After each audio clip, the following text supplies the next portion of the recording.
Olá, sejam todos muito bem-vindos à aula de hoje. Eu sou a professora Carla Aiden, professora de Ciências. Vamos à leitura do nosso objeto de conhecimento?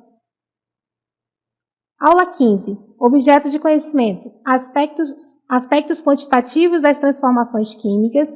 Detalhamento. Mudanças de estado físico da matéria. Então, vamos à nossa aula.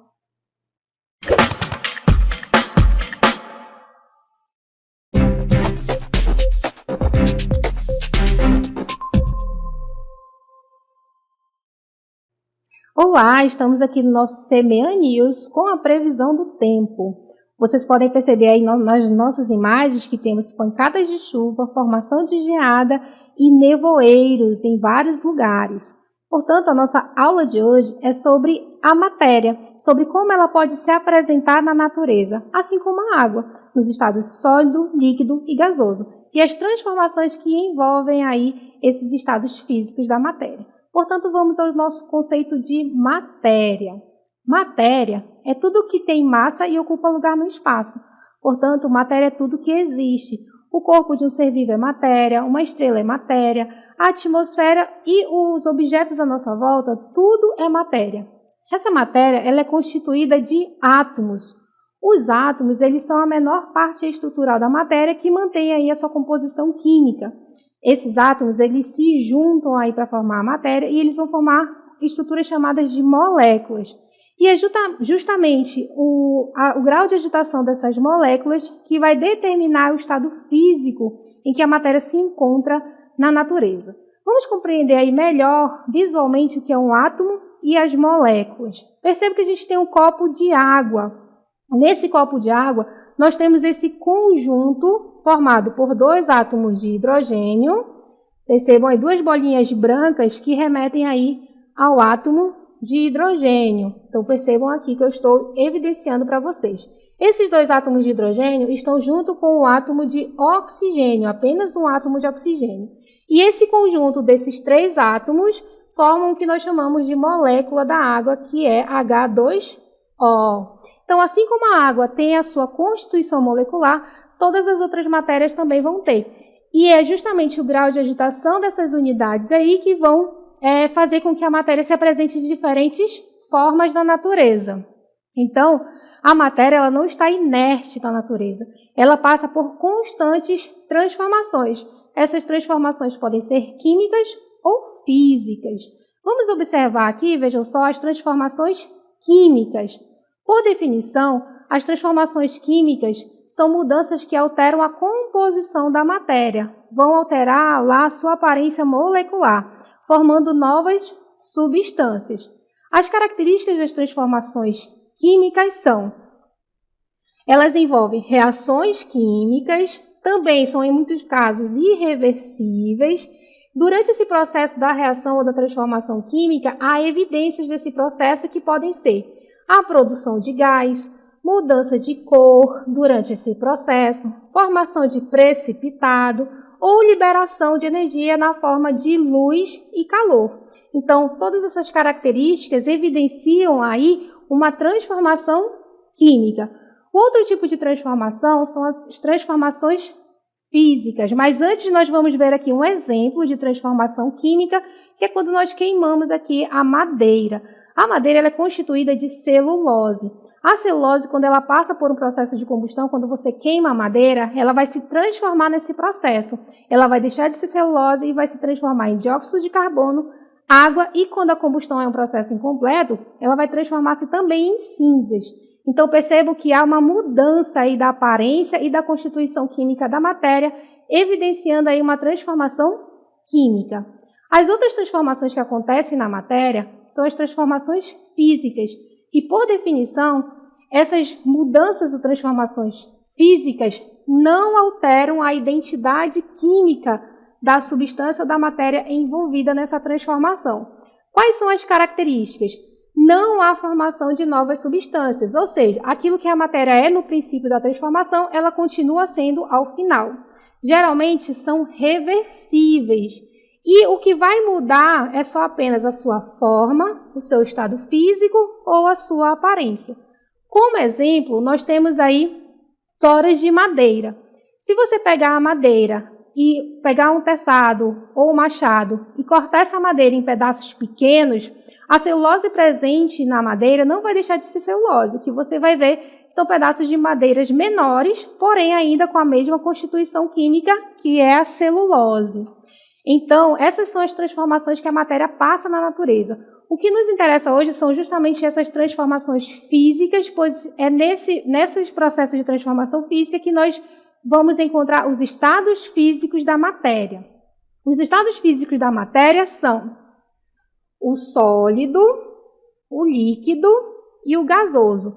Cada uma desses estados físicos tem características próprias.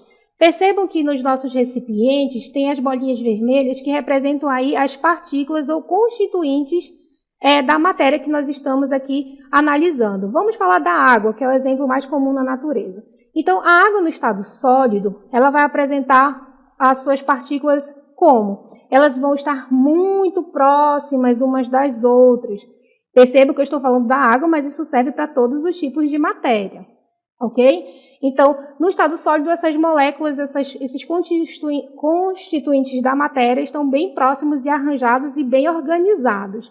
Isso vai resultar numa forma e volume fixos. O que é forma, professora? É a aparência que a matéria apresenta. E o volume é o lugar ocupado por essa matéria. Já nos líquidos, como é que é a aparência e as características da matéria no estado líquido? Percebam que as moléculas estão muito próximas, porém elas estão de forma desorganizada, dando aí uma fluidez à matéria que se encontra nesse estado físico. Nesse estado, a forma é variável e o volume é constante. Já nos corpos gasosos, as suas moléculas estão muito distantes, existe um grau de agitação muito grande nessas moléculas, fazendo com que a forma e o volume das matérias que se encontram nesse estado sejam variáveis. Nós vamos observar aqui na nossa animação que o estado físico da matéria está diretamente relacionado ao grau de agitação dessas moléculas. Então, percebam aí, por exemplo, que no estado sólido ocorre um grau de agitação. Só que esse grau de agitação ele é pequeno, fazendo com que as moléculas consigam se manter organizadas. Já no estado vamos observar no estado sólido de forma mais próxima. Olhem aí as moléculas, elas estão se movimentando, porém o grau de agitação é pequeno e elas se mantêm organizadas.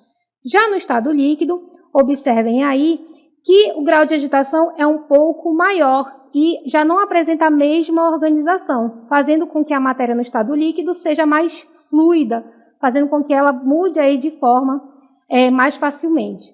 Já no estado gasoso, nós observamos que o grau de agitação dessas moléculas é muito grande, fazendo aí com que os corpos gasosos tenham tanto a forma quanto o volume bastante aí variável.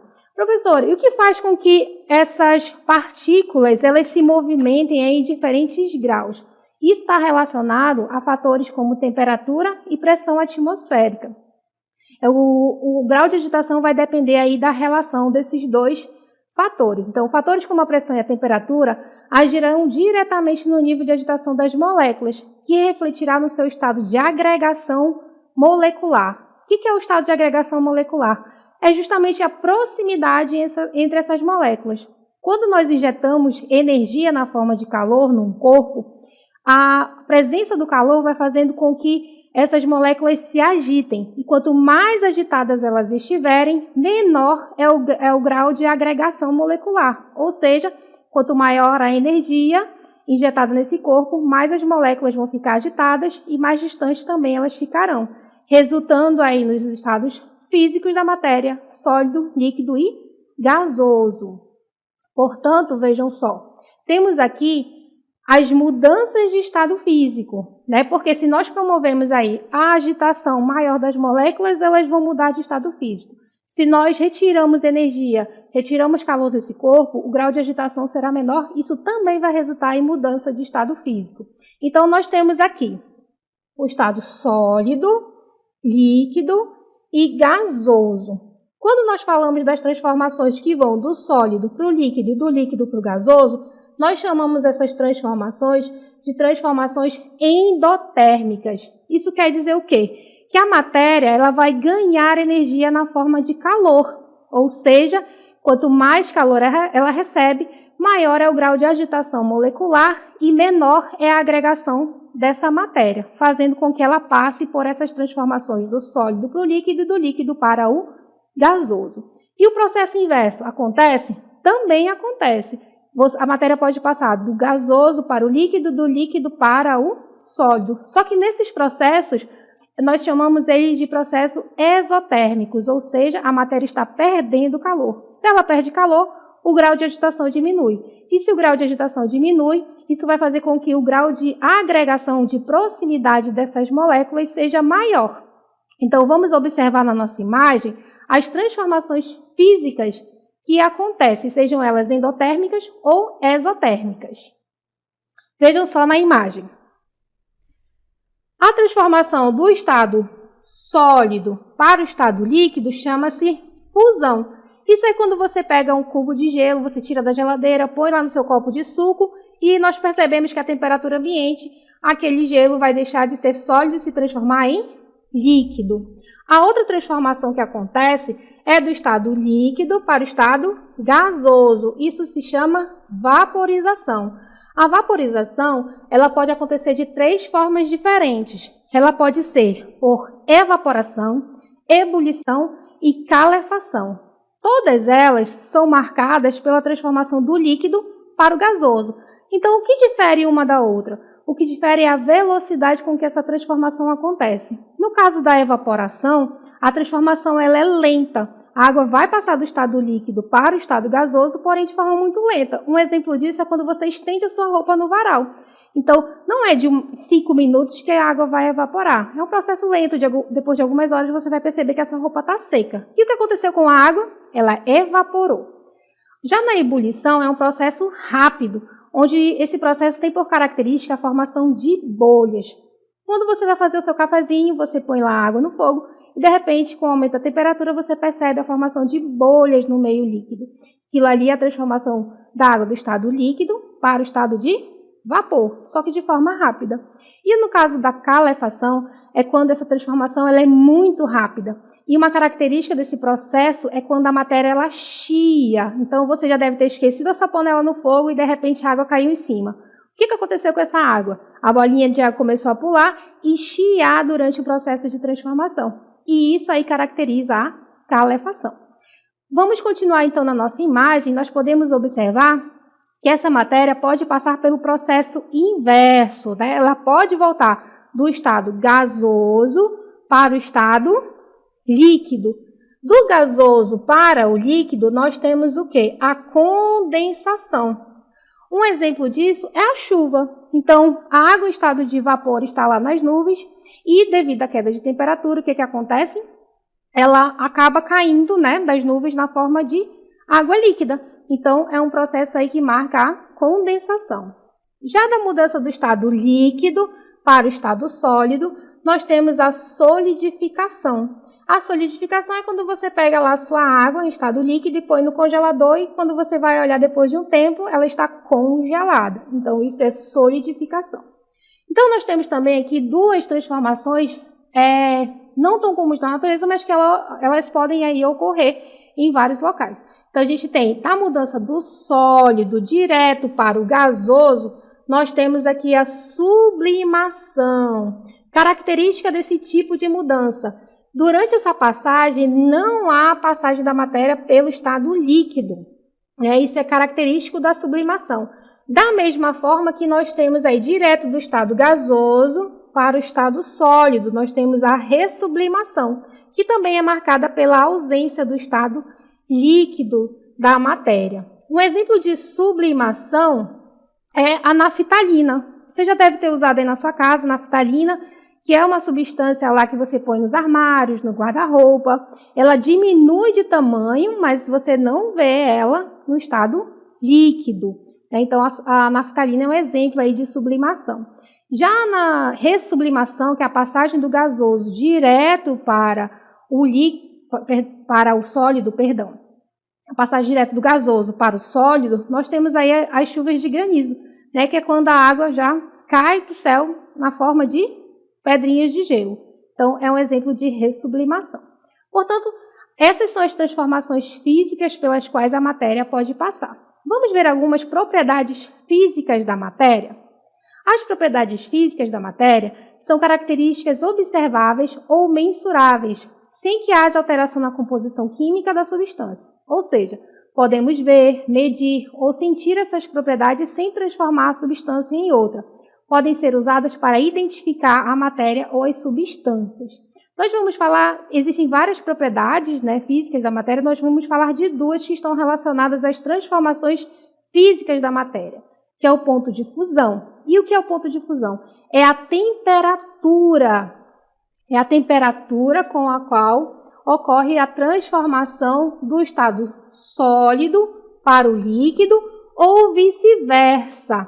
Não confunda o ponto de fusão com a transformação física fusão. A transformação física é apenas a passagem do estado sólido para o estado líquido. O ponto de fusão, na verdade, é a temperatura que marca a transformação tanto do sólido para o líquido quanto do líquido para o sólido em diferentes matérias. Cada matéria vai ter a sua temperatura própria, que marca ali a sua transformação. No caso da água, o ponto de fusão é 0 graus Celsius. Muito bem. Durante esse processo, no caso da transformação do sólido para o líquido, é preciso fornecer energia na forma de calor para que se vença a força de atração entre as partículas do estado sólido, permitindo que elas se movam mais livremente e isso resulte no estado líquido. O processo inverso também vai acontecer, só que ao invés de ganhar calor, a matéria vai perder calor, certo?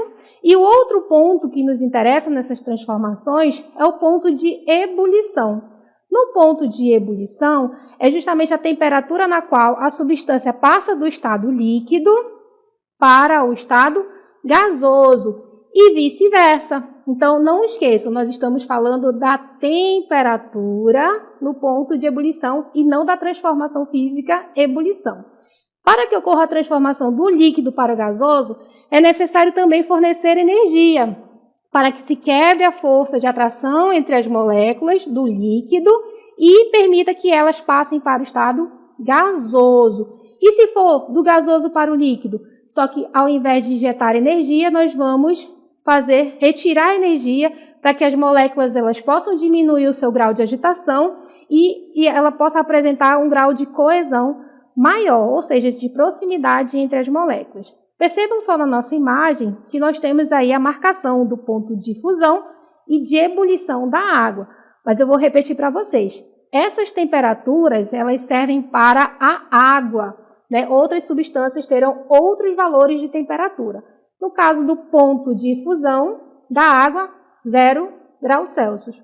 No ponto de ebulição da água, nós temos aí 100 graus Celsius. Muito bem. Portanto, as mudanças físicas vão acontecer em temperaturas específicas, chamadas de ponto de fusão e ebulição, que refletem a energia necessária para alterar a organização das partículas, das substâncias ou da matéria, sem alterar a sua composição química. Muito bem. E aí nós vamos ver quais são os fatores envolvidos nessas transformações. Um deles é a temperatura. A temperatura e os estados físicos da matéria. É a grandeza física que mede o grau de agitação das partículas de uma substância. Então, quando você coloca o termômetro lá em você, ou no seu filho, quando ele está doente, você está medindo o grau de agitação das moléculas presentes no corpo dele. Então, quanto maior a temperatura, maior o movimento ou agitação das partículas. Quanto menor a temperatura, menor é esse movimento das partículas. Fazendo aí, dependendo do grau de agitação, a temperatura vai causar a mudança de estado físico. O outro elemento que interfere na mudança física é a pressão atmosférica. A pressão atmosférica é a força exercida pelo ar sobre os objetos na superfície da Terra. Então, o ar, ele tem um corpo, ele é matéria, então ele tem uma massa, então ele causa uma força sobre os objetos que estão na superfície terrestre. E isso inclui os seres vivos e todas as outras coisas que estão na superfície terrestre. Então, a pressão atmosférica também influencia os estados físicos da matéria, especialmente quando se trata aí das mudanças físicas. Quando a pressão atmosférica aumenta, é mais difícil para as partículas de uma substância se afastarem, o que pode elevar a temperatura necessária para que ocorra a mudança do estado da matéria. Nós vamos observar aí uma imagem que mostra aí que a pressão atmosférica está relacionada com a densidade do ar. Percebam na nossa imagem que este rapaz, na região mais inferior da figura, mostra que tem mais bolinhas aí azuis. Cada bolinha dessa representa as partículas de ar. Então, nas regiões próximas a nível do mar, a concentração, a densidade do ar, ela é maior, fazendo com que a pressão atmosférica seja maior. Já nas regiões mais altas, a quantidade de partículas ou moléculas de ar é menor, fazendo com que a pressão atmosférica seja menor em regiões mais altas. Então, a pressão atmosférica ela é causada pelo peso da coluna de ar que envolve a Terra e que exerce força sobre tudo que está em sua superfície. Essa coluna de ar, embora invisível, é formada por gases, que têm massa, portanto, exercem pressão. Vamos observar na nossa imagem que a coluna de ar, percebam aqui a cidade do Rio de Janeiro. Eu disse a vocês que quanto mais próximo do nível do mar, está aqui o nível do mar, então o Rio de Janeiro está próximo ao mar, portanto, percebam, se a atmosfera é a camada de ar que envolve o planeta, percebam que a coluna que vai desde a superfície do nível do mar até nas partes mais altas da atmosfera, a coluna de ar é muito maior do que em cidades como o México, por exemplo, que estão em uma altitude maior. Então, percebo que a coluna de ar da cidade do México, em relação às partes mais altas da atmosfera, é menor do que aquela que está submetida à cidade do Rio de Janeiro. E menor ainda será a pressão atmosférica quando uma pessoa se encontra, por exemplo, no Monte Everest, onde a coluna de ar é menor, ou seja, a concentração de ar nessas regiões com maior altitude é menor. Então, vamos ver aqui uma outra imagem que vai mostrar essa relação entre pressão e temperatura. Percebam os nossos alpinistas, um está numa região mais baixa, onde a concentração da massa de ar é maior, portanto, nessa região a pressão atmosférica é maior. Já em regiões mais altas, onde a concentração de ar é menor, portanto, a pressão atmosférica é menor. E o que isso tem a ver, professora, com as mudanças físicas? Bom, quanto menor a densidade do ar, ou seja, menor será a pressão atmosférica, favorecendo aí transformações como, por exemplo, a vaporização. Já em regiões onde a densidade do ar ela é maior, isso vai dificultar processos como, por exemplo, a vaporização. Isso serve para todas as transformações físicas.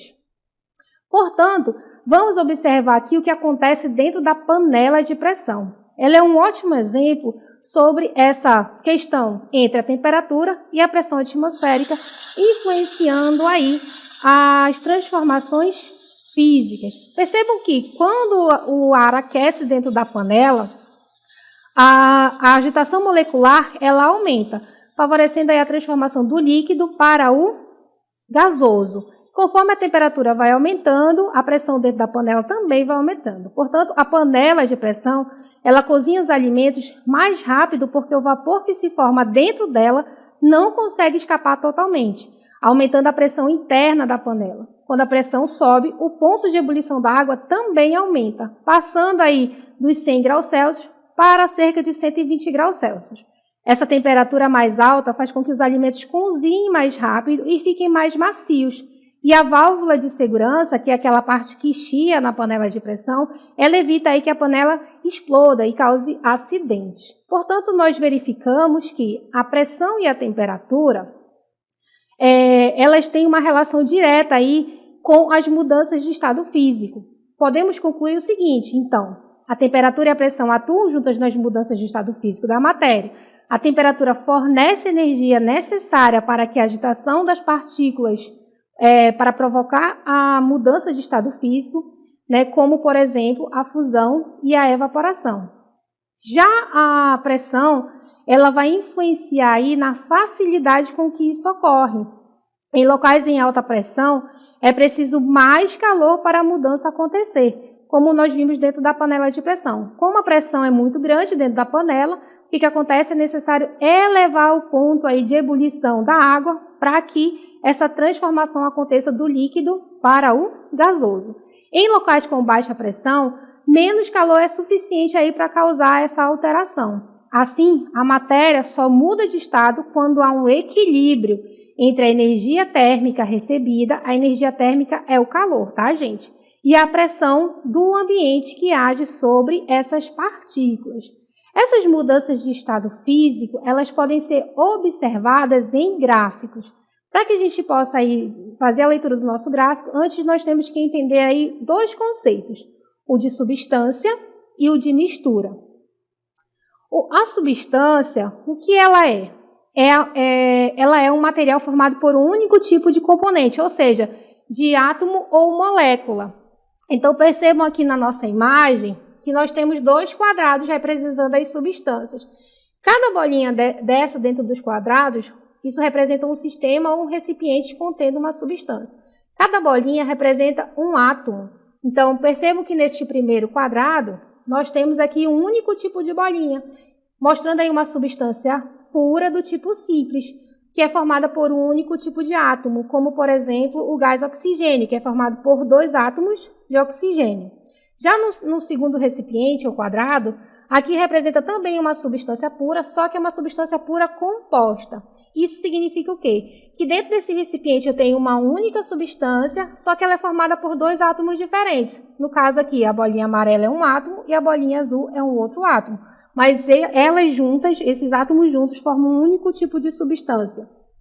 Então, a gente tem aí a exemplificação de substância. Do outro lado, nós temos as misturas. A mistura é formada por duas ou mais substâncias diferentes, combinadas dentro de um mesmo sistema ou dentro de um mesmo recipiente. Porém, apesar de estarem juntas, elas não apresentam reação química entre elas, ou seja, não há transformação. Então, cada componente mantém suas propriedades e pode ser separado em processos físicos, como as separações de mistura. Já aqui na representação de misturas, por exemplo, neste primeiro quadrado, nós temos o quê? Quantas substâncias nós temos aqui? 3.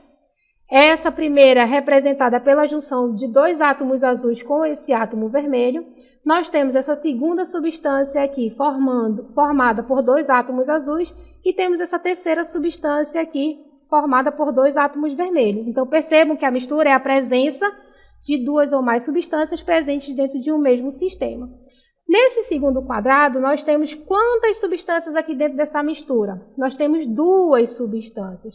Essa primeira aqui formada por dois átomos vermelhos e temos essa segunda aqui formada pela junção de três átomos vermelhos. Então, se nós temos dentro de um recipiente ou dentro de um sistema mais de uma substância, também é caracterizado aí por uma mistura. Então, já que nós já descobrimos aí, aprendemos o conceito de substância e mistura, vamos ver como é que isso fica representado no gráfico, as mudanças ou transformações físicas de substâncias puras em gráfico.